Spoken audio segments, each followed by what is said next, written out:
Hörmətli İqtisadi Forum tamaşaçıları, gününüz aydın. Xoş gəlmişsiniz İqtisadi Foruma. Hörmətli izləyicilər. Bugünkü söhbətimizin mövzusu Azərbaycanda arıçılığın inkişaf perspektivləri olacaq. Amma söhbətə keçməzdən öncə mən həmişə kimi qonaqları sizə təqdim etmək istərdim. Məndən sağda hörmətli Bədrəddin müəllim Həsrətov əyləşib.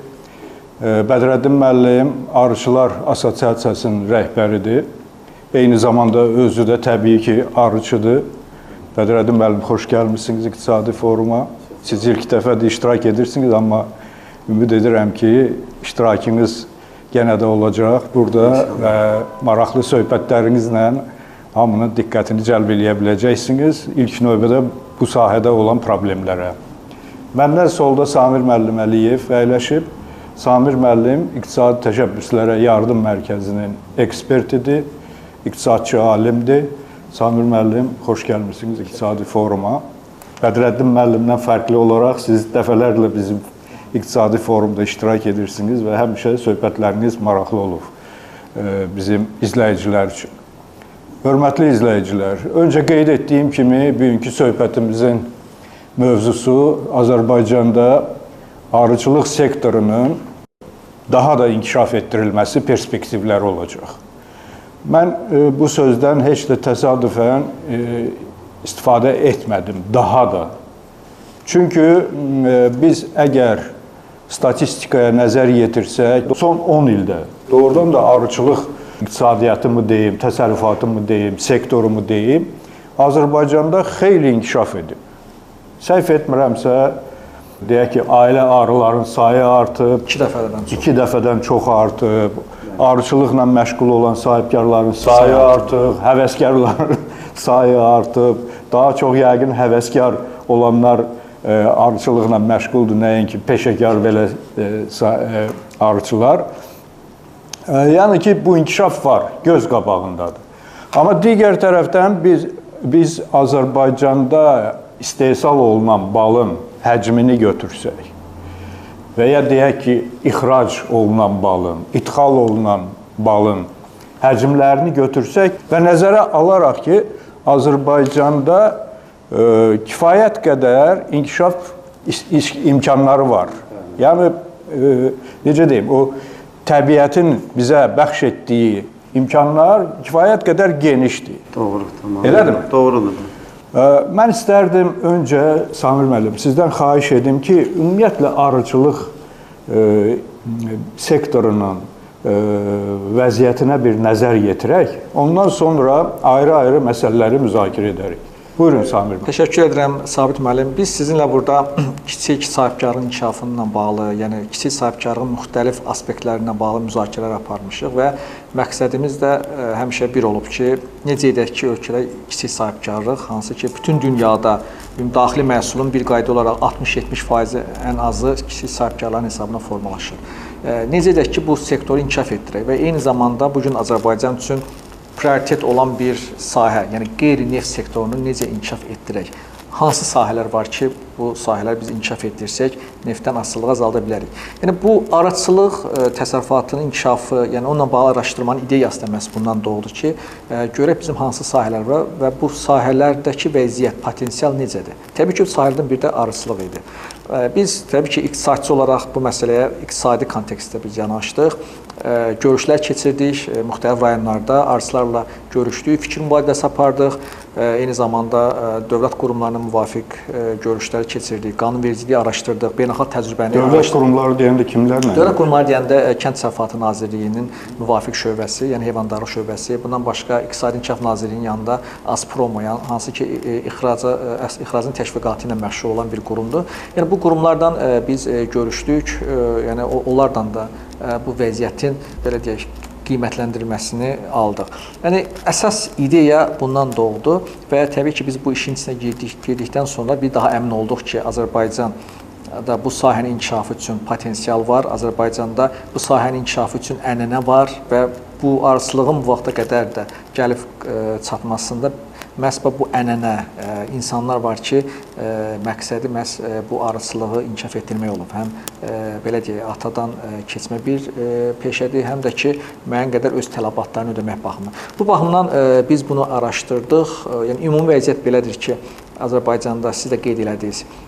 Son 10 ildə baxmayaraq ki, SSR dağıldıqdan sonra SSR vaxtında mövcud olan iri təsərrüfatlar dağıldı və bu təsərrüfatlar, yəni iri təsərrüfatlar kiçildi. Yəni bu gün yəni problemlərdən biri də məhz bizdə arıçılığın kiçik təsərrüfatlardan ibarət olmasıdır. Bu həm maya dərinə, həm arıçılığın inkişafına problem yaradır. Eyni zamanda biz gördük ki, artıq arıçılıq sahəsində, yəni arı ailələrinin sayının artması, yəni 2 dəfədən çox artıbdır. Ayrı regionlarda hətta bu 3 dəfə 250 mini keçibdir. Bəli, 250 mini keçibdir yanvarın 1-i olan tarixinə və arıçıların, ekspertlərin fikrinə görə Azərbaycanda 500-600 min potensial var ki, arı ailələrinin sayını artıraq. Eyni zamanda 8 yəni 2 dəfə, 3 dəfə artırmaq 2 dəfə, 3 dəfə artırmaq mümkündür və nəzərə alaq ki, arıçılığın inkişafı təkcə biz qeyri-neft sektorunun inkişafı kontekstində baxmamalıyıq. Buna həm sağlam qida baxımından kontekstdə yanaşmalıyıq ki, arı məhsulları, xüsusən də təbii bal, insan orqanizmi üçün ən faydalı bir qidadır. İkincisi, ekoloji baxımdan arıçılıq, yəni təmizlik, yəni bu hər hansı bir təbiətə zərər vuran bir fəaliyyət sahəsi deyil. Üçüncü, təbiətin, faunanın rəngarəngliyini, biomüxtəlifliyi təmin edir. Yəni tozlanmadan tutmuş digər məsələlərə görə. Yəni arıçılığın inkişaf etdirməsi həm gəlir deyil, həm də ekoloji təmizlikdir. Yəni bu baxımdan biz yəni araşdırma çərçivəsində çox maraqlı məsələlərə yəni biz üzləşdik və təbii ki, veriliş boyu müəyyən bir istiqamətlər, təkliflərimizi bundan bağlı təbii ki, səsləndirəcəyik. Təşəkkür edirəm Samir müəllim. Bədrəddin müəllim, siz necə qiymətləndirirsiniz? Ümumiyyətlə Azərbaycanın təbii deyək ki, imkanları, təbiətinin imkanları. Yəni təbiət özü imkan verirmi ki, bu sektor bizdə genişləndirilsin? Əvvəl mən təşəkkür edirəm bu verilişə dəvət etdiyinizə görə.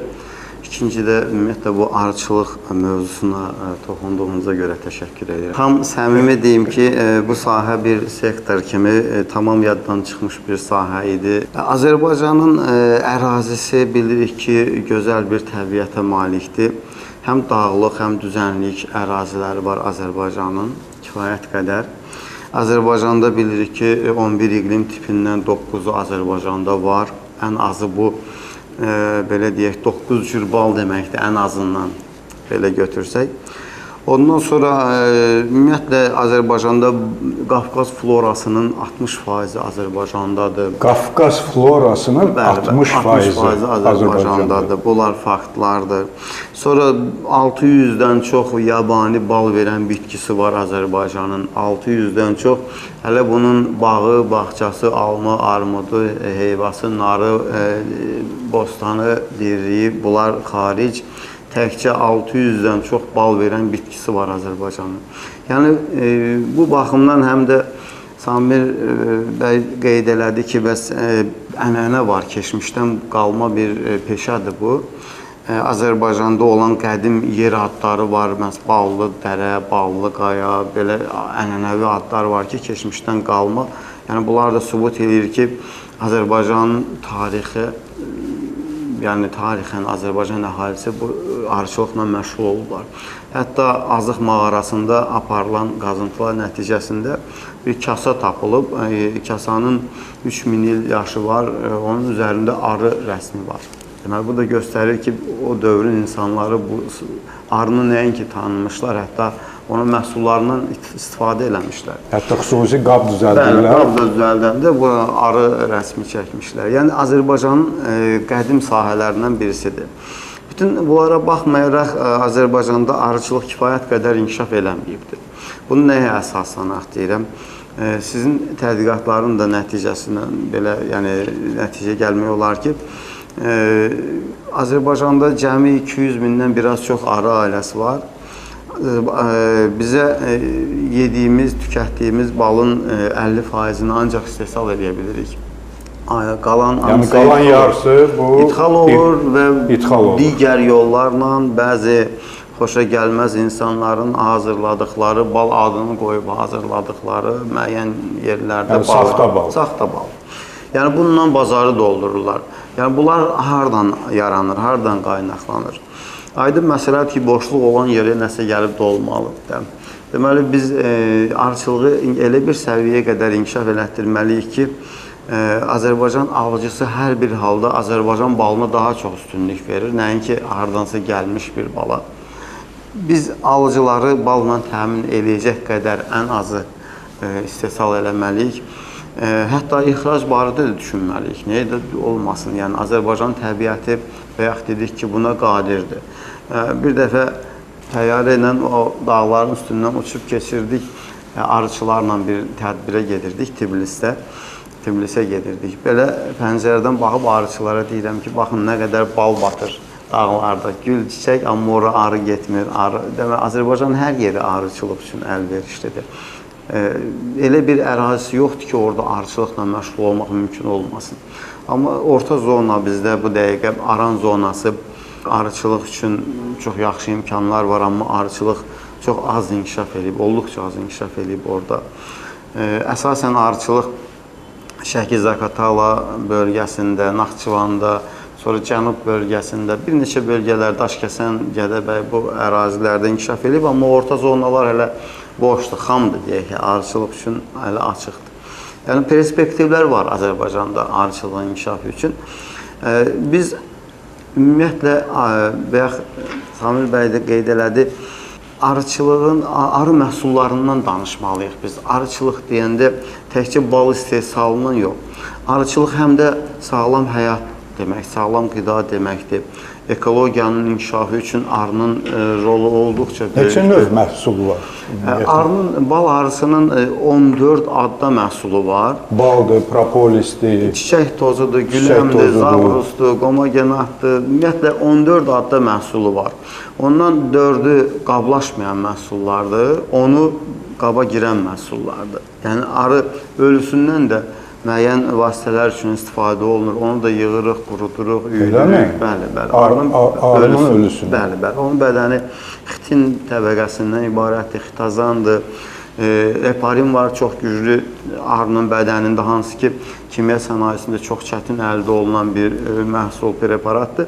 Arının bədənində bunlar var. Zəhər kisəsi var hər arının bədənində. Arı öləndə o da qalır, quruyur. Yəni, arı öləndə də bizə xidmət edir, ölüsü ilə də. Yəni, arı mövzusu çox geniş mövzudur. Yəni, arı, ona görə mən həmişə deyirəm, əvvəl biz əhalini maarifləndirməliyik ki, insanlar, Azərbaycan insanları arı məhsulları haqqında bilsinlər, tanış olsunlar. Onlar nədir, nə üçün xeyirdir, onu qəbul eləsəm hansı faydanı ala bilərəm. Əvvəl belə güclü bir təbliğat getməlidir. Ondan sonra arıçılar arasında bu məhsulların istehsalı üçün bir maarifləndirmə olmalıdır ki, arıçı çiçək tozu yığmağı da bilsin, propolisi yığmağı da bilsin, güləmi yığmağı da bilsin, homogenatı yığmağı bilsin, arının südünü yığmağı bilsin. Ümumiyyətlə, arıdan həm də maksimum gəlir əldə eləsin. Tutaq ki, ümumi gəlirin, bizim öz təsərrüfatımızda ümumi gəlirin 50%-ni bəzən daha az bal verir, qalan 50%-ni digər məhsullar verir. Yəni, biz özümüz də hələ tam bütün məhsullardan istifadə eləmirik, əldə eləmirik.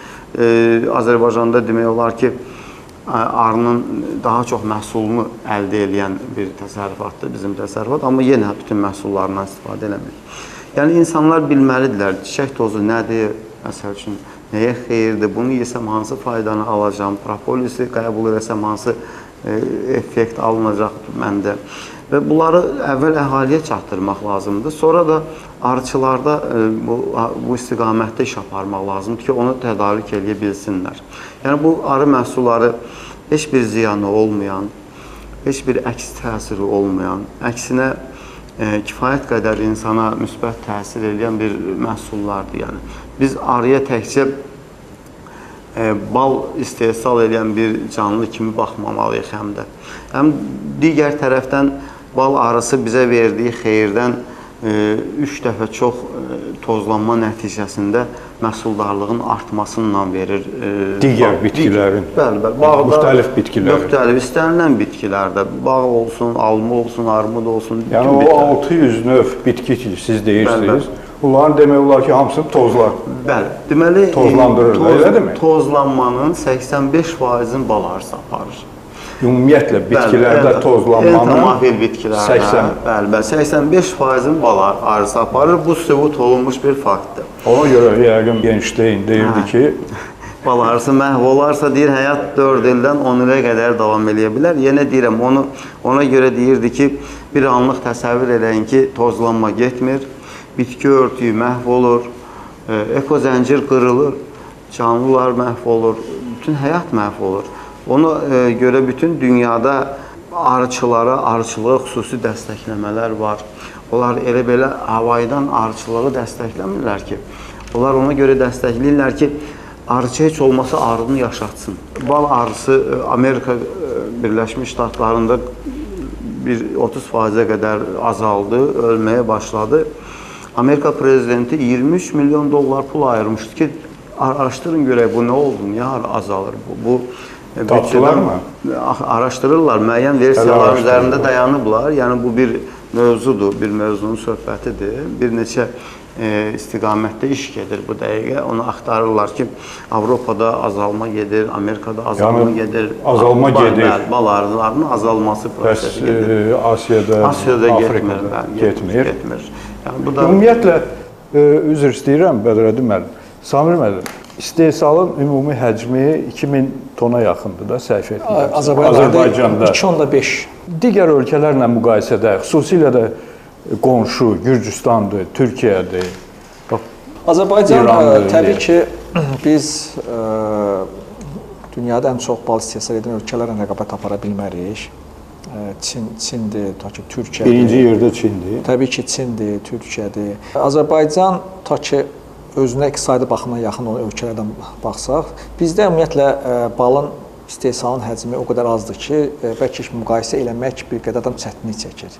Məsələn, İranda kifayət qədər yüksəkdir. Gürcüstanın özü əhalicə, ərazicə bizdən kiçikdir. Bayaq da qeyd edildi ki, bitki örtüyünün bir 60% düşür Azərbaycanın Cənubi Qafqazın. Bəli, Cənubi Qafqazın. Florası. Amma gəlin baxaq görək Azərbaycan məsələn Gürcüstanda necə? Gürcüstanda olan arıçıların sayı bizdəki olan arıçıların sayından 4-5 dəfə çoxdur. Yəni dəfələrlə çoxdur. Arıların sayı istehsalın 4000 tondan yuxarı bal istehsal edir Gürcüstan 2015-də. Bizdən 2 dəfə çox. Bəli, bizdən 2 dəfə çox və Azərbaycan da kifayət qədər balla təmin eləyir. Yəni bu gün Gürcüstandan kifayət qədər Azərbaycana gəlir. Türkiyədə bu sahədə sistem qurulub, artıq bu həm elmi səviyyədə, həm kifayət qədər kadrların hazırlanması səviyyəsində bu işi qurulubdur. Yəni ümumən götürəndə Azərbaycan bəlkə də rəsmi statistika bu gün 2500 göstərir. Yəni bəlkə də əslində bir qədər çoxdur. Çünki arıçıların bu gün çotun özü də bir təkmilləşdirmə ehtiyacı olan bir məsələdir. Yəni statistika reallığı əks etdirmir. Yox, bugünkü statistika arıçılığın vəziyyətini tam qane etmir. Yəni orada həm istər arı ailələrinin çotu, istər arıçıların özünün, arı təsərrüfatlarının çotu, istərsə də ölkədə istehlak olunan, nə qədər arı istehlak olunur, nə qədər ölkəyə gəlir, nə qədər ölkədən çıxır. Bunlar tam reallığı bugün əks etdirmir. Yəni bunların təkmilləşdirilməsinə ehtiyac var. İstənilən halda uçot aparılmalıdır. Uçot nəyə görə aparılmalıdır? Ona görə ki, gələcəkdə bu sahədə dövlət siyasətini həyata keçirmək üçün, müəyyən bir subsidiyalaşma fəaliyyəti göstərmək üçün, müəyyən bir proqram həyata keçirmək üçün mütləq uçot aparılmalıdır. Yəni, bunsuz iş alınmır. Ona görə də bugün statistik məlumatların, yəni həm də tədqiqat aparmaq baxımından, real vəziyyəti qiymətləndirmək baxımından biz statistik məlumatların dürüstlüyünə əmin olmalıyıq. Və bizim də araşdırmalarda göstərir ki, statistik məlumatlar reallığı tam əks etdirmir. Hiss olunur ki, bu sahədə son vaxtlar arsa sahəsində başlayıblar qiymətləndirmələri, araşdırmaları aparmağa. Hər bir halda bayaq da qeyd edildi ki, arıçılıq doğrudan da çox möcüzəvi bir sahədir. Hətta bizim tədqiqat da göstərdi ki, əhalinin, belə deyək, ailə başçısının təhsil səviyyəsi ilə arıçılıq arasında əlaqə var. Yəni, təhsil səviyyəsi artdıqca arıçılığa maraq daha da artır və yaxud da əhalinin gəlirləri ilə arıçılıq təsərrüfatı arasında əlaqə var. Yəni, gəlirlər artdıqca artıq təsərrüfatla məşğul olma artır. Yəni insanlar buna bir intellektual bir fəaliyyət növü kimi həm də baxırlar və düşünürəm ki, bu təsadüfi deyil. Çünki arıçılıq digər sahələrdən, heyvandarlığın digər qoyunçuluqdan, maldarlıqdan, quşçuluqdan kəskin fərqlənir. Çünki ora daha belə deyək, bilikli yanaşma, məlumatlı yanaşma tələb olunur bu sahə. Ümumiyyətlə Bədrəddin müəllim, bizim balla, deyək ki, Türkiyə balı, İran balı, Gürcüstan balı, keyfiyyət baxımından bir fərq varmı? Yoxsa elə hər yerdə eyni baldır da? Yox, ümumiyyətlə bal eyni bitkidən yığılan ballar var, monoflor bal deyirlər ona. Bir də var müxtəlif bitkilərdən yığılan ballar, buna poliflor bal deyirlər. Poliflor, monoflor. Monoflor. Bizdə əsasən poliflor baldır. Bizdə balın qiymətinin daha yuxarı olması da bəzən onunla əlaqələndirmək olar ki, götürək Rusiyada, Türkiyənin özündə simiçka sahələri var, 100 hektarlarla əkilir. Onun yanına arı ailələrini qoyurlar. Arı oradan bəlkə də gündə bir 10 kilo, təxminən deyirəm, 5-10 kilo bal gətirir hər arı ailəsi. Hər arı ailəsi 5-10 kilo gündəlik. Ola bilir belə şey. Bizdə 3 kilo, yarım, 4 kilo olan vaxtlar olur bəzən. Amma balın tərkibinə baxanda eyni tərkibli, o qədər də belə deyək, türklər demişkən kalitəli bal deyil.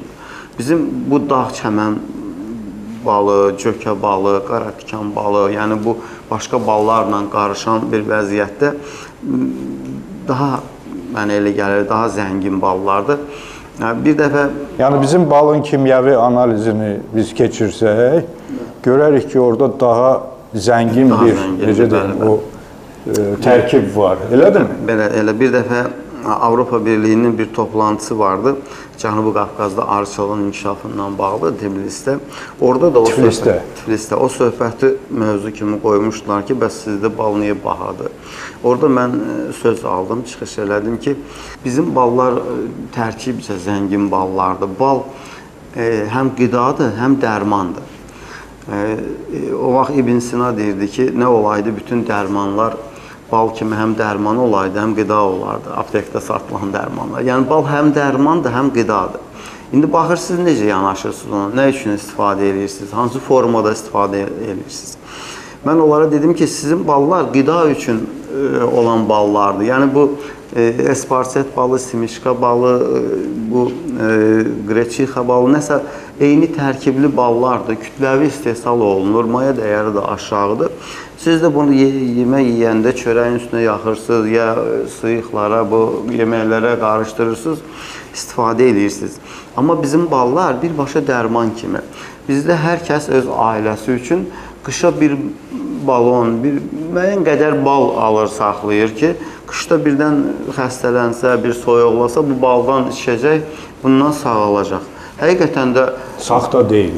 Təmiz, bəli. Onu alırlar, bir qaşıq, 2 qaşıq qarışdırırlar südə, nəyəsə içirlər. Görürsən, həqiqətən insan yaxşı özünü hiss edir. Ümumiyyətlə, bizdə, Samir müəllim, bəlkə siz bilirsiniz, Bədrəddin müəllim, xüsusi laboratoriyalar varmı bu balın tərkibini analiz etmək üçün və tərkibində olan, deyək ki, müxtəlif maddələrin çəkisidirmi deyim və s. Bizdə bu Gəncədə yaradılıbdır. İpəkçilik İnstitutunun nəzdində bir arıçılıq institutu yaradılıbdır və orada bir laboratoriya açılıb. Və bu laboratoriyada arının tərkibi, daha doğrusu balın tərkibi yəni yoxlanılır. Amma təkcə bu laboratoriyalar balın tərkibi ilə belə deyək, məhdudlaşmamalıdır. Çünki əgər biz bal ixrac ediriksə başqa ölkələrə, onlar balın tərkibindəki tutaq ki, GMO-ların miqdarını və yaxud da ki, o müəyyən bir bitki qalıqlarını ki, hansı, bəli, antibiotiklar məsələn istifadə edilir. İndi Bədrəddin müəllim daha yaxşı bilər. Onlar istifadə edərlər yəqin ki.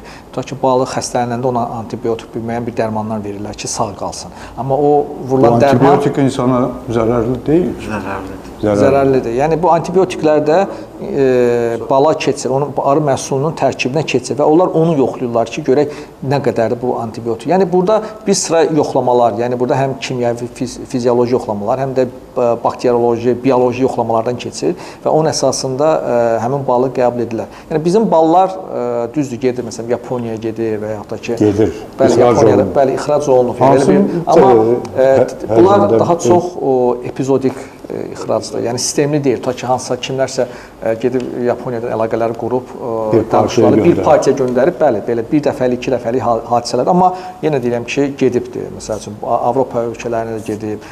İndi hazırlanır ərəb ölkələri, Birləşmiş Ərəb Əmirlikləri. Amma bəs yaxşı, bizim bal deyək ki, xaricdə bazara çıxarıldı, gətirildi bazara. Hansısa ölkəyə, xaricdə. Amma bizim bal bahalı baldır. Bu rəqabət necə? Təbii ki, rəqabət ikisidir. Ya gərək sübut edəsən ki, bax, bu bal sizinkidir, bunun tərkibi budur. Bu isə bizimkidir. Burada bax, filan şey var, filan maddə var, filan nə bilim, mikroelement var və s. ki, yəni siz düzgün vurğuladınız. Biz əslində tədqiqat çərçivəsində həm də ixrac imkanını araşdırmağa çalışdıq.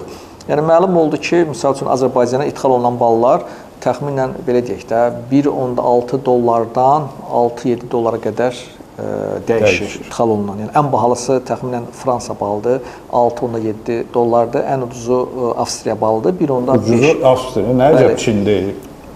Çində təxminən ona yaxın rəqəmdir, təxminən 2 dollara yaxın rəqəmdir. Yəni Avstriya ən az Azərbaycana daxil olan. Avstriya niyə belə ucuz olsun? O sahələrdə zəhmət. Yox, təbii, məsələn, Avropa ölkələrində bu sayəyə xüsusi diqqət var və orada həm subsidiyalaşma var, dövlət subsidiya kifayət qədər. Yəni qonşu Türkiyənin özündə də arı ailələrinə, həm arı ailəsinə, həm arıçılara xüsusi subsidiyalar verilir dövlət tərəfindən və bunun da məqsədi qeyd edilmişdir. Bu məsələni siz araşdırmısınız? Bəli, araşdırmışıq. Məsələn, Türkiyədə bayaq qeyd edirik ki, arı ailəsinə tutaq ki, hər ana arıya 8 lirə verilir, 4 lirə ana arıya verilir. Yəni belə bir subsidiyalaşma var. 4 lirə nədir ki? Bir, təbii ki, ana arıdan gelir. Ana arı yetişdiricisi bu başqa bir sahədir arıçılıqda. Ana arı yetişdiricisi birdən 5.000, 10.000 ana arı yetişdirib sata bilir. O satır, satdığı pulu qoyur cibinə. Əlavə də dövlət deyir, bunda mən sənə pay verirəm də, sən arı yetişdirdiyinə görə. Yəni subsidiya ana yetişdirdiyinə görə verilir. Başqa nəyə görə? Arı ailələrinin sayına görə. Arı ailələr, bir ailəyə, bir arı ailə. Tutaq ki, 8 lirədir Türkiyə. Amma orqanik istehsalla məşğul olanlara 8 lirə üstəgəl 5 lirədir. 5 lirə də orqanik 5 lirə də əlavə verilir. Yəni bu belə bir sxemdir. 13 lirə də bizim pulda təxminən bir 6-7 manat edir. Elədir? Yox. Yəni dolların çevrəndə belə. Dolların çevrəndə. Yəni istənilən halda subsidiyalaşma həyata keçir. Yəni bizim amma ixalı biz dedik. 2 yəni bizdə də belə subsidiyalar olarsa, bizdə subsidiyalaşma qiyməti bəli, kifayət qədər. Yəni mən düşünürəm ki, Azərbaycanda da bizim əslində təkliflərimizdən biri də budur ki, bayaq qeyd etdiyimiz, birinci əgər uçot sistemini qurmaqdırsa, ikinci subsidiyalaşma həyata keçirilməlidir. Həm ana arı, indi Bədrəddin müəllim bu sahədə məşğul olurlar, ana arıların belə də yetişdirilməsinə bağlı. Bu çox vacibdir. İkinci, arı ailələrinin saxlanmasına görə dövlət büdcəsində məncə subsidiya ayrılmalıdır. Məsəl üçün bizim ixracımıza baxırıq son 2015-ci il. İxrac balı təxminən bizdə olub 11 dollar 1 kiloqramı. Yəni kifayət qədər yüksəkdir. Yəni ölkəmizə gəlir ən bahalısı 7 dollar ən bahalısı, amma ölkədən çıxır 11 dollar. Deməli biz rəqabət aparmaq üçün xarici bazarlarda 2 amil var da. Bir qiymət amili, yəni ucuz qiymət. 2 keyfiyyət amili, yüksək keyfiyyət. Ucuz qiymət bizdə hələ ki alınmır. Ən azı ucuz qiyməti necə deyim, alıcı görür. Ucuzdur ya ucuz deyil. Keyfiyyətini görmür. Deməli, keyfiyyət məsələsi təbii ki, o demək olmaz ki, o Çin və ya digər ölkələrin balı keyfiyyətsiz. Yox, bunu demək olmaz. Sadəcə olaraq bəzi hallarda o öz məhsulunu baha qiymətə satmaq üçün müəyyən bir həmin bal haqqında müəyyən bir əfsanələr uydurulur. Müəyyən bir tutaq ki, bu xüsusi bir baldır. Bu nə bilim arı xüsusi bir yerdə yetişdirilir. Bunun hesabına alıcıya belə deyək, təklif edilir. Ona görə də bizdə təbii ki, maya dəyərin aşağı salması istiqamətində iş getməlidir. İndi Bədrəddin müəllimlə bir söhbət edəndə dedi ki, bizdə hardasa 4-5 manat desəm, 4-5 manat maya dəyəri salmaq olar. Sənaye üsulu ilə gəl buna. 4-5 manat 1 kiloya. Bəli, 1 kiloya 4-5 manat, bu da yəni 3 dollar təxminən. Əgər sənaye üsuluna bu sahədə sənaye üsuluna keçmək nə deməkdir? Bax, nə vaxt demək olar ki, bax, bu təsərrüfat, arı təsərrüfatı sənaye üsulu ilə işləyir, bu isə elə dədə-baba ənənəvi. Valla elə belə deyək də, o ənənəvi üsulla aydındır. Yəni ailələr var, kiçik təsərrüfatlar. Yəni biz dedik ki, Azərbaycanda orta hesabla bir arı ailəsində 25-30 belə deyək ki, bir arı təsərrüfatında 25-30 arı ailəsi düşür. Halbuki ekspertlərə görə 200 dənə olmalıdır ki, minimum rentabelli işləsin. Deməli, ilk növbədə həcm məsələsidir. Həcm böyük olmalıdır. Bizdə belə deyək, sənaye üsulla olmayan arıçılıq ya evində kimsə arı ailəsi saxlayır, öz daxili tələbatını və yaxud da ki, yaxın ətrafın tələbatını, yəni onlarda məhsuldarlıq da yüksək olmur, aşağı olur. Üstə gəl, maya dəyəri də baha oluşur. Amma sənaye üsulundan, məsələn, iri arı təsərrüfatı, yəni həcm məsələsi burada çox vacibdir. Yəni o şeylərin, pətəklərin yəni orada pətəklərin hətta növləri mən daha yaxşı olur, yoxsa üzr istəyirəm, orada biraz yanaşma da fərqlidir. Sənaye arıçılığı ilə həvəskar arıçılıqda biraz fərqlər var. Yəni sənaye arıçılığında kütləvi yanaşmalar gedir. Tutaq ki, həvəskar arıçılıqda hər bir pətəyi açıb, tək-tək hər çərçivəyə baxıb, ona uyğun hansısa bir işləri görürüksə, sənaye arıçılığında artıq o mərtəbələri ki var arıların, birbaşa mərtəbələri ilə işləyirik ki, içəri girib xırdalığına getmirik. Ümumi, belə üzr istəyirəm, bir dəfə bir yerdə mən çıxış edəndə o qədər anlatmağa çalışdım ki, sənaye arıçılığı nədir, həvəskar arıçılıq nədir. Gördüm, başa düşmürlər, dedim, bilirsiniz, həvəskar arıçılıqda barmaqlarla işləyirsən, sənaye arıçılığında yumruqla, təhvi ilə işləyir. Yəni, orada artıq kütləvi gedir iş. Ümumi gedir. Tutaq girdin arıxanaya 1000 dənə arı ailəsi var. Bunların hamısına mərtəbə verilməlidir. Heç bir şeyə baxmadan, içini araşdırmadan, hər ailəyə bir mərtəbə əlavə arı ailəsi artıq yuvanın birinci mərtəbəsini doldurubdursa, ikinci qat qoyulur, üçüncü qat qoyulur və bal daha çox olur onda. İkinci mərtəbə verilirsə, sənaye arıçılığında o ölçürük, biçirik artıq yetişibsə, hamısına bir ucudan verə-verə gedirik. Amma həvəskar arıçılıqda bu belə deyil. İki ailə çatıbdırsa ona mərtəbə veririk və yaxud iki çərçivəsini yuxarı çıxardıq, təzə çərçivələr aşağı veririk, oynayır, üstündə imkan var, fərdi yanaşma. Burada kütləvi yanaşmadan söhbət gedir. Bütün proseslər belə ümumi gedir, kütləvi gedir. Tamam, belə deyək, arıçılıq olmağına arıçılıqdır, amma tamam bir fərqli yanaşmalar var burada. Əgər sənaye arıçılığıyla məşğul olan bir arıçı belə xırdalığına getsə, onda o hiç çatdıra bilməz. Bizdə varmı elə sənaye üsulu ilə işləyən? Bizdə bir neçə belə iri təsərrüfatlar var. Şəkidə var, Qinnət oğulları var. Bir də bizim təsərrüfatda hələ ki... Barmaqla sayılacaq qədərdir. 1000 arı ailəsindən biraz çoxdur hələ ki bizdə. Yəni bu artan templə gedir arıların sayı, arı ailələrin sayı bizdə. Biz məcburuq bunu araşdıraq sənaye arıçılığını. Bizdə olmayan bir şeydir. Görək, nə etməliyik, necə yanaşmalıyıq? Axı, mən 50 arı ailəsindən işlədiyim kimi 1000 arı ailəsindən, 500 arı ailəsindən işləyə bilmərəm, çatdıra bilmərəm. Çoxda ki, köməkçi var və yaxud kimsə var. Ona görə sənaye arıçılığın özünü bir sahə kimi təbliğ eləmək lazımdır. Arıçılara bir hansısa bir broşura kimi, nəsə bir şey hazırlamaq lazımdır ki, sənaye arıçılığın nə olduğunu arıçı bilsin. Sabah necə işləyəcək? Bəlkə elə arıçı var, istəyir arı sayını çoxaltsın. Amma arıçılarla söhbət edəndə deyirsiniz, nə danışırsınız? Mən 60 arı ailəsindən çox ümumiyyətlə baxa bilmərəm, ola bilməz, mümkün deyil belə şey. Deyirəm, onda necə olur bəs? Amerikadan arıçı gəlmişdi bizə qonaq, 10.000 arı ailəsi var, 7 adam ona qulluq eləyir. Onlar necə eləyirlər bəs? Yəni bu qabaqcıl təcrübələri öyrənmək lazımdır. İsraildə çox güclü sənaye arıçılığı varmı? Mənə elə gəlir ki, gedib yerlərdə baxmaq da daha məqsədə uyğun olardı ki, o hardakı o işlə məşğul. Yəni, hər halda müəyyən yəqin dövlət siyasəti bu sahədə olmalıdır. Yəni, dövlət proqramı mı? Bəli, mən düşünürəm ki, məsələyə sistemli yanaşma olmalıdır. Yəni, biz burada problemləri və çıxış yollarına bağlı fikirləri səsləndirdik ayrı-ayrılıqda.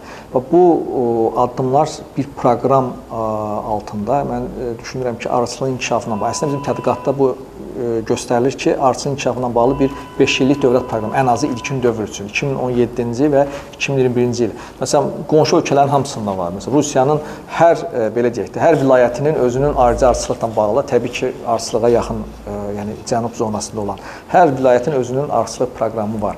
Bu proqram təbii ki, uzun müddətli olmalı və burada belə deyək, keyfiyyətdən tutmuş, keyfiyyət standartlarının qəbulundan tutmuş, kadr hazırlığından tutmuş, təhsildən tutmuş, hətta belə deyək, subsidiyalaşma məsələləri öz əksini tapmalıdır. Sonra qida rasionunda, məsələn, təkliflərimizdən biri də budur ki, uşaqların, məktəblərin qida rasionuna təbii bal daxil edilməlidir. Necə ki, Qazaxstanda, Çilidə belə oxşar addımlar atılıbdır. Yəni, bizim artıq istehlak səbətində hesablananda, yəni Nazirlər Kabineti biz bilirik ki, istehlak səbətini təsdiq edibdir və bu yaxında dəyişiklik də etdi. Mən düşünürəm ki, qida, təbii bal, yəni qida rasionuna daxil edilməlidir. Bu, həm sağlamlıq baxımından vacibdir. Çünki bal insanlara tələb olunan kalorini verir. Bəlkə digər məhsullarla müqayisədə daha çox verir kalorini. İkinci də biz sahibkarlığı, yəni arıçılığı inkişaf etdirmək baxımından tələbat yaratmalıyıq. Yəni dövlət bu siyasəti yeritsə, tələbat yaratsa, mən düşünürəm ki, arıçılıqda siz dediniz tələbat yaratmaq, bu əlbəttə ki, çox vacib bir istiqamətdir. Yəni ki, dövlət çalışmalıdır ki, bir tərəfdən istehsalçını təşviq etmək. Elədirmi? Ki, istehsalçı maraqlı olsun, imkanlı olsun və s. Digər tərəfdən alıcını biz də motivləşdirməliyik. Alıcıların sayının çoxalmasına dair dövlət hansısa siyasətində müəyyən bir tədbirlər olmalıdır. Bax, bu qeyd etdiyiniz məsələyə dair dövlət nə edə bilər misal üçün? O tələbatı artırmaq üçün, marağı artırmaq üçün necə təşviq edə bilər dövlət? Təbii ki, bu işdə həmişəki söz biz işlədirik, bu maarifləndirmə işi aparılmalıdır, mütləq aparılmalıdır və insanlar başa düşməlidir. Yəni balın xeyri. Balın xeyri. Yəni mən düşünürəm ki, insanlar bəlkə də bir qədər unudublar. Bu dövlətin deyək ki, bir funksiyası. Yəni proqramın bir funksiyası. İkinci funksiyası biz dedik, qida rasionuna daxil edilməsi. Aha, qida rasionu kimlərin? Yəni istehlak səbəti da olsa yaxşı olar, hansı ki, Orta Azərbaycanın istehlak səbəti. Bir də xüsusən də hərbiçilərin, orta məktəblər üçün tələbələrin belə məktəblərin məsələn orta məktəb uşaqları, ibtidai sinif uşaqlarına məsəl üçün qidalar verilir. Məsəl üçün bax hansı ölkədə elə bir ölkənin adını çəkə bilərsinizmi ki? Qazaxstan 2014-cü ildən buna getdi Qazaxstan. Demək Qazaxstan 2014-cü ildən artıq uşaqların məktəblərin qida rasionuna bal daxil. Təbii bal daxil edib. Çili bayaq dedik ki, artıq bununla bağlı Çilidə qərar qəbul edilibdir. Yəni bir sıra ölkələrdə artıq bu qida rasionuna daxil edilməsi məsələsi məcburi xarakter daşımağa başlayır. Yəni bu bir tərəfdən doğrudan da uşaqların sağlam böyüməsinə xidmət edər, elədirmi? Digər tərəfdən də arıçılığın inkişafıdır da. İstehsalı təşviq olunacaq. Həm də bazar genişlənirsə, tibbi baxımdan arıçılıq, yəni balın yönümlü. Bizdə bu sahə demək olar yoxdur. Yəni çox təəssüf ki, yoxdur. Bizdə hələ ki sırf qida baxımından biz arı məhsullarından istifadə. Amma tibb baxımından bayaq sadaladır. Yəni təkcə baldan ibarət deyil. Digər məhsullar var ki, bu insan sağlamlığı üçün müalicə xarakteri daşıyır. Yəni bu sahəyə də mən düşünürəm ki, apiterapiya deyilən bir müalicə sahəsi var. Apis arı deməkdir. Terapiya müalicə edirəmdir. Bütün dünyada çox geniş inkişaf eləmiş bir sahədir apiterapiya. Sırf arı məhsullarından istifadə etməklə insanları müalicə edirlər. Türkiyədə bu son vaxtlar geniş yayılmağa başladı. Hətta Türkiyənin Səhiyyə Nazirliyi bu haqda bir qərar da verdi ki, bəs əvvəl onlar da buna biraz ehtiyatla yanaşırdılar ki, bu ənənəvi tibb deyil, necə nəticə verər. Amma onlar uzun müddət idi ki, tədqiqatlar aparırdılar institutlarda bu istiqamətdə, arı məhsullarının insan sağlamlığına təsir istiqamətində. Və sonda belə nəticəyə gəldilər ki, Türkiyədə demək olar ki, bütün vilayətlərində, bölgələrində api mərkəzlər yaranmalıdır. Yəni sağlamlıq üçün. Rusiyada, Ukraynada daha geniş yayılıbdır bu apiterapiya. Yəni çox geniş yayılmış, istər arı sancmalarından olan müalicələrdir, arı zəhərinin özü, yəni dərmandır. İstər dediyimiz kimi arı südünün özüdür, çiçək tozunun özüdür. Ümumiyyətlə, arı məhsullarının hamısı, arı pətəyinin içərisində olan bir arının havası var, APE deyirlər. Almaniyada çox geniş yayılıbdır, ondan inqalyasiya eləyirlər. Bir çox xəstəlikləri müalicə eləyirlər. O hava necə yığılır? Türklər də başlayıb. Onlar nə edirlər? Xüsusi qurğu qoyurlar üstünə. İnqalyatorla oradan havanı qovur, birbaşa oradan nəfəs alırlar. Və yaxud arı pətəklərinin arı üzərində, yaşıqların üzərində axşam bağlı bir yerdə arı çölə işləyir, içəri heç bir kontakt olmur. Onun üzərində yatmaqla arının energetikası, aurası da bir müalicə vasitəsidir. Çox maraqlı. Sonra arının səsi özü bir müalicə, bir vasitədir. Bəli, səsi. İnsan beynindəki insanın səs tezlikləri ilə arının vızıltısı üst-üstə düşür. Böyük Vətən müharibəsindən sonra beyin travması almış xəstələri arıxanalarda əyləşdirirdilər, arı vızıltısına qulaq asmaqla onlar müalicə olunurdular. Yəni, bunlar hamısı təcrübədən keçmiş bir şeylərdir. Yəni, ona görə arıçılığa, arıya ümumi kompleks baxmaq lazımdır. Siz düz qeyd elədiniz ki, bir növ tibbi baxımdan müalicəvi bir sahə kimi baxmaq lazımdır. Yəni, təkcə qida yox, həm də arı məhsulları insanlara fayda verir, yəni müalicəvi fayda verir tibbi. Bədradim müəllim, bizim izləyicilərimiz arasında, yəni bu dəqiq bizə məlumdur, yəni qərar qəbul edən insanlar da var. Mən istərdim ki, sizdən xahiş edim ki, bax, 3 əsas problem arıçılar qarşısında, qarşılaşdığı problemlər hansılardır deyək ki, onlar eşitsin. Yəni, arıçıların qarşılaşdığı problemlər. Ən əsas problemlər çoxdur. Bəli, eşitsinlər. Birinci, bayaq dedik ki, arı ailələrinin qeydə alınması mütləq olmalıdır. Yox, bax, siz sadə bir arı, deyək ki, mən arıçıyam, elədim.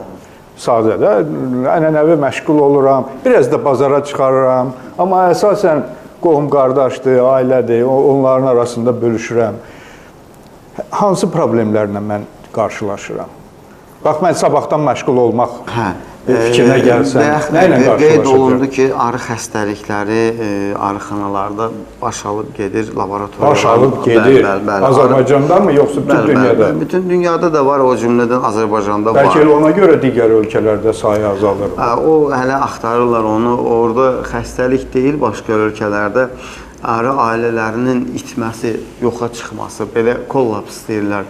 Arı gedir, geri qayıtmır yuvaya, orientiri itirir, ya nə olursa, indi axtarırlar ki, nə olur görəsən. Bəlkə o mobil telefonlardır o cümlədə. O da demək ki, bir neçə versiyanın üzərində dayanıblar. Onlardan birisi mobil telefonlardır, GMO-lardır, sonra arı ailələrinə həddindən ziyada çox müdaxilə olunmasıdır, sonra virusoloji xəstəliklərin daha çox yayılmasıdır ki, arıların sinir sistemini pozur, onlar gedir, qayıdıb yerini tapa bilmirlər, məhv olurlar.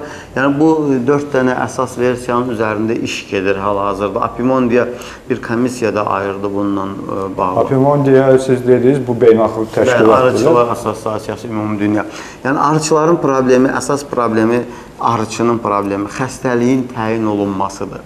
Arıçı, hər bir arıçı, arıçılıq nəyə görə daha çox intellekt bir sənətdir? Üzr istəyirəm. Dediniz ki, xəstəliyin təyin olunması. Bəli. Demək, xəstəliyə tutulması arıların necəsə görür arıçı. Elədim, görür ki, nədirsə burada bir problem yaranıb da sağlamlıqla.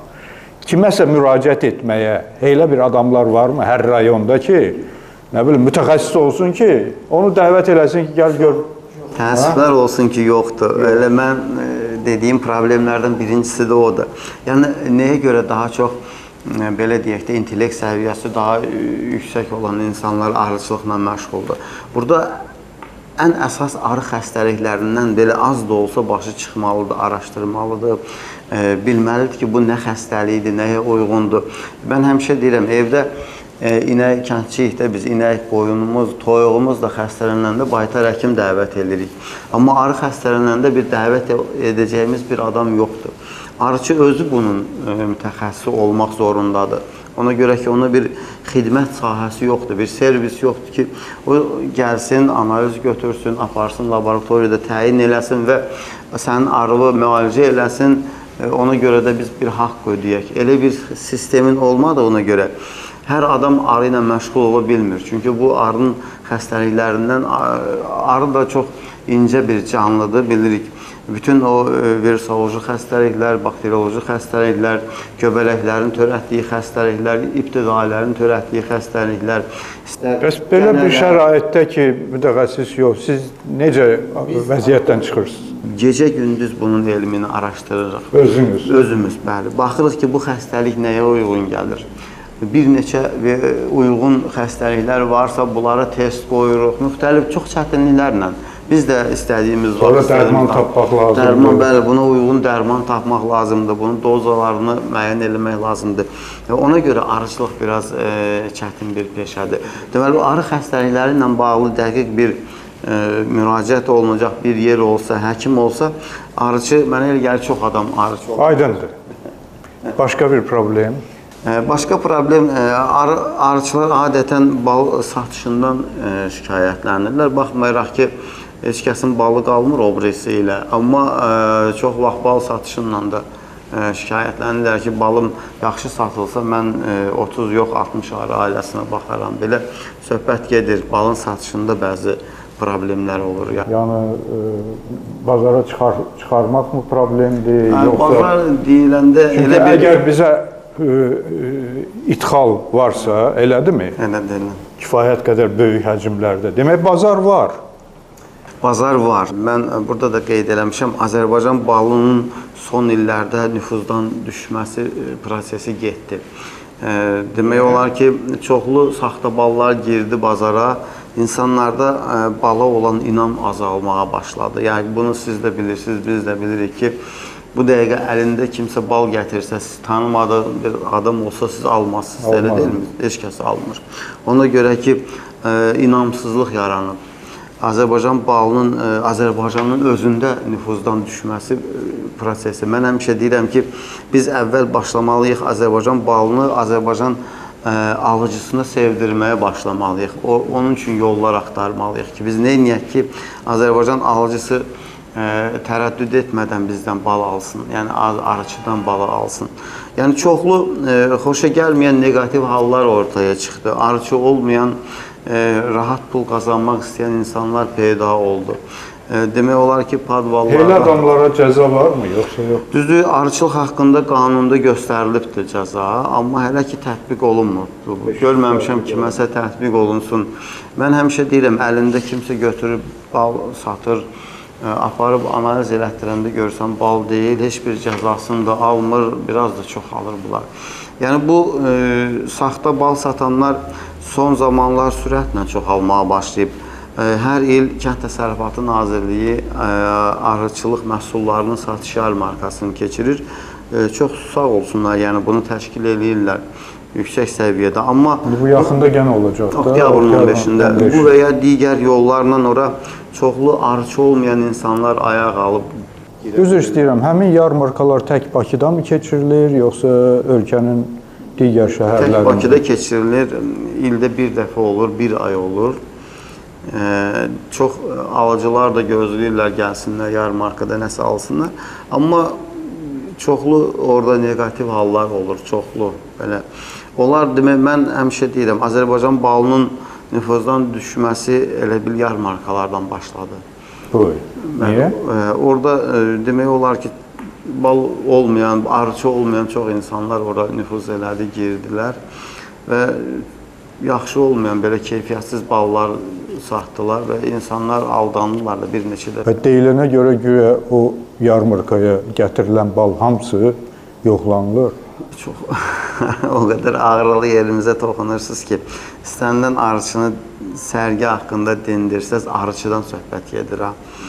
Belə ən yaralı yeridir, ən ağrılı yeridir. Çox maraqlıdır. Vaxtilə sərgilərin təzə başlanan vaxtı bir... Mən də gözləyirəm ki, 15 oktyabr olacaq, gedib oradan bal alacaq. İnşallah yenə gəlib alarsınız. Demək olar ki, bir 10% əgər belə saxtaçılar ora girə bilirdilərsə, İndi yarıdan çoxu, yəni onlar olurlar. Yəni bu faktdır. Bunu dəfələrlə demişik biz.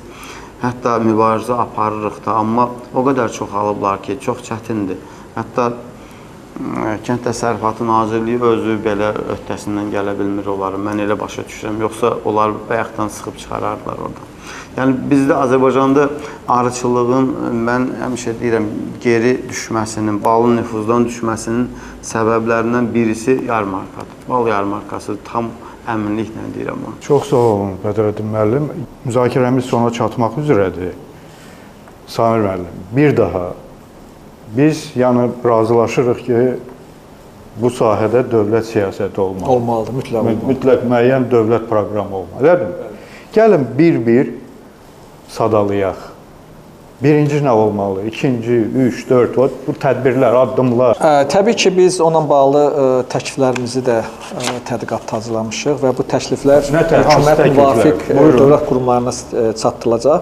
Yəni bütün bunlar təbii ki, sistemli olmalıdır. Qabaqcadan deyirik ki, sistemli, kompleks şəkildə bir proqram çətiri altında bu həyata keçirilməlidir.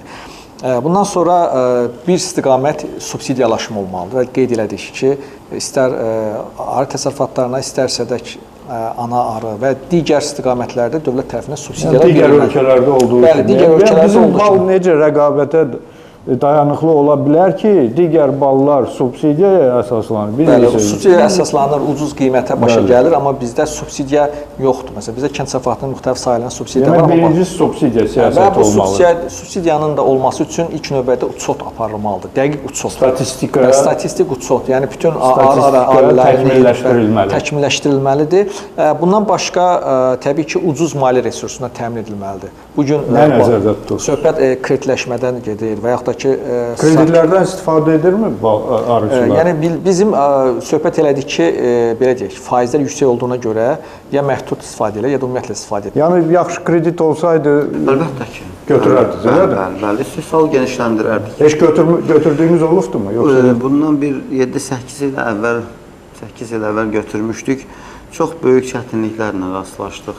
Əvvəl şapkası, sonra qaytarma problemləri gəldi bizə. Hardasa bir axır vaxtlar amma müraciət eləmiş. Ümumiyyətlə o qorxduq ondan sonra. Tanış, dost, arıçı onlar da müraciət eləmirlər. Yəqin. Düzü yox, tanımıram elə bir arıçı. Üçüncü demək maliyyə resurslarının əlçatanlığı. Sonra növbəti istiqamət təhsil. Bu strateji baxımdan yəni mütəxəssislərin hazırlanması, həm belə deyək, texniki peşə məktəblərində, həm ali məktəblərdə, həm menecment, həm belə deyək, arı xəstəlikləri ilə bağlı mütəxəssislərin hazırlanması bu bir istiqamətdir. Digər istiqamət təbii ki, burada müəyyən bir bal veriminə malik bitkilərin əkilməsi ola bilər. Məsələn, bəzi ölkələrdə, məsələn, Macaristana dedik və digər ölkələrdə bu akasiya meşələri salırlar ki, bu həm təbiətin belə deyək, təmin olunması, yəni bitki örtüyünün zənginləşməsi baxımından vacibdir. Yolka əkmirlər. Bəli, yəni akasiya və yaxud da digər məsəl üçün bitkiləri əkirlər və bunun özü də bir həmin o sahədə məşğul olan insanlara bir dəstək, müəyyən bir subsidiya, yəni ilkin dövrdə dövlət tərəfindən, sonrakı dövrdə arıçılar tərəfindən müəyyən bir dəstək ola bilər. Yəni əsas bu. Sonra laboratoriyalar, yəni arı xəstəliklərlə bağlı laboratoriyalar. Hər regionda olmalıdır da yəqin laboratoriya. Yəni bəli, regional olaraq açılmalıdır. Sonra keyfiyyət standartları mütləq təkmilləşdirilməlidir. Bu gün mövcud keyfiyyət standartları. Bizim SSR standartı olubdur. Xüsusən də MDB ölkələrinin standartı vaxta qədər olub. Artıq bu il fevral ayında bizim milli standartımız qəbul edilib. Bu təbii bala aid olandır, amma onun təkmilləşdirilməsinə ehtiyac var. Eyni zamanda digər arı məhsullarının münasibətdə və daşınma markalanma. Təbii bala xüsusi standart var, elədir? Bəli, təbii bala, amma təkcə ondan limitləşməməlidir. Tək ki, propolisdir və yaxud digər arı məhsullarının özünün standartı olmalıdır. Amma bu bala dair standartda nələr misal üçün qeyd olunur? Onun tərkibində fruktozadır, nə bilim, saxarozadır və digər kimyəvi maddələrin tərkibi. Standart var. Dünyada qəbul olunmuş balın konkret bir tərkibi var. Onlar orada təsdiq olunur. Və nəhayət standartdan sonra peşə birlikləri çox vacib yaradılması. Bu gün arıçılar özlərini müdafiə etmək üçün bizdə var Arıçılar İttifaqı, amma o tam dəstək verə bilmir. Yəni peşə birlikləri yaradılmalıdır ki, onların qüvvələri birləşsin və eyni zamanda birliklər, assosiasiyalar və yaxud da ki, nə bilim, hər hansı bir birliklər və beynəlxalq təmsilçilik. Yəni bu gün Apimundi adı çəkdi. Azərbaycan Beynəlxalq çox təəssüf ki, təşkilat. bəli, beynəlxalq təşkilat orada keçmiş MDB ölkələri, keçmiş SSR ölkələri 1 və 2 təşkilatla təmsil olunur. Qonşu Türkiyə 6 təşkilatı orada təmsil olunur. Gürcüstanda varmı? Və Gürcüstanda ən aşağısı 1 ya 2 təşkilat orada təmsil olunur. Ermənistan var, bəli. Azərbaycan? Azərbaycan yoxdur. Yox. Əvvəl bir təşkilat olubdu, indi həmin təşkilat yoxdur. İndi Azərbaycan əlaqələr yoxdur. Yəni düşünürəm ki, həm beynəlxalq təcrübələrin öyrənməsi, texnologiyaların ölkəmizə gətirilməsi, fikir mübadiləsi aparılması baxımından və də Azərbaycan ardıcıllığının tanınması baxımından beynəlxalq əlaqələrin güclənir. Yəni Bir də qida məhsullarının bəli, qida rasionuna təbii ki, təbii balın daxil edilməsi. Yəni bunlar əsas nüanslardır. Yəni qeyd elədik və bizim tədqiqatda bunlar hamısı dövlət proqramında öz əksini tapmalıdır. Tapmalıdır. Və imkan daxilində yenə bu birbaşa arıçılığa aid olmasa da Azərbaycanda ümumiyyətlə aqrar sektorla bağlı televiziya verilişinin açılması və o cümlədən arıçılığın da orada öz əksini tapması yaxşı olardı. Təşəkkür edirəm. Bir sualım da var Bədrəddin müəllim. Demək, son olaraq siz assosiasiya rəhbərisiniz, elədirmi? Yeni yaratdınız, eşitdiyimə görə. Qeydiyyatdan keçə bildiniz mi? Hələ keçə bilməmişik, o problem yaşayırıq. Keçə bilməmisiniz. Hələ Nə keçə vaxt bilməmişik. vermişsiniz sənədi? Fevral ayından vermişik. 2-3 dəfə geri qaytarılıb. Yəni nə deyirlər? Deyir, hardasa nöqtə qoymamışdınız, hardasa nə bilim vergül yox idi, belə mənasız. Ya da sənədləri toplum halında veririk, qaytarırlar ki, sizin sənədlərin üstündə ərizəniz yox idi. Biz təhvil verəndə onun kopyalarını özümüzdə saxlayırıq, kserokopyasını. Deyirik, Bu şübhənamələrlə nədənsə hələ ki saxlayırlar. Bəlkə siz müəyyən bir o dəstək məktublarını konfederasiyadan, Kənd Təsərrüfatı Nazirinin şəxsi dəstək məktubunu almışıq, təqdim eləmişik. Bəli. Vermişsiniz mi? Nazirin, cənab nazirin özünün imzası, müavinlərin imzası, şöbə müdirlərinin hamısının imzası, o da onlara yetərincə olmayıb. Çox vacibdir, çox vacibdir. Bu peşə birlikləri, arıçıların, deyək ki, nə bilim, pendirçilərin, yaxçıların, südçülərin, belə professional birliklərin Azərbaycanda genişlənməsi, həm islahatların daha sürətlə getməsi deməkdir və ümumiyyətlə iqtisadiyyatımızda ciddi dönüşlərin yaranmasına əlbəttə ki, çox vacib alətlərdir. Çox təəssüf mən edirəm ki, bax, sizin bu birliyi hələ ki qeydiyyat. Yox, sizdə ümid var, mən əminəm ki, keçəcək. Sadəcə olaraq nə qədər tez keçsə, bir o qədər yaxşıdır. Hər halda, hörmətli qonaqlar, mən sizə təşəkkürümüzü bildirirəm maraqlı söhbətə görə. Hörmətli izləyicilər, bal çoxlarımızın rasionuna daxildir. Amma bal da elə-belə əmələ gəlmir. Balın arxasında böyük zəhmətlər var. Balın arxasında dövlət dəstəyi olmalıdır. Yəni, bunlar hamısı çox vacib komponentlərdir. Və ümid edirik ki, bu ölkəmizdə başlayan islahatlar istiqamətlərindən biri də, deyək ki, pambıqçılıqla yanaşı, tütünçülüklə yanaşı, biri də arıçılıq olacaq. Çünki arıçılıq doğrudan da ölkəyə valyuta gətirə bilər və axı niyə biz, deyək ki, Cənubi Qafqazın florasının 60% Azərbaycanda ola, Azərbaycan Gürcüstandan 2 dəfə az bal istehsal edir. Niyə belə olsun? Ən zəngin təbiətimiz var. 600-dən çox siz dediniz ki, bitki növü var ki, ondan bal düzəldilir. Arılar bal tutur da, elədirmi? Yəni, belə olan şəraitdə Allah bizə axı bu şeyi bəxş edib də bu imkanları. Bundan istifadə etməliyik. Bu qədər təşəkkür edirəm. Hörmətli izləyicilər, yeni görüşlərə qədər sağ olun.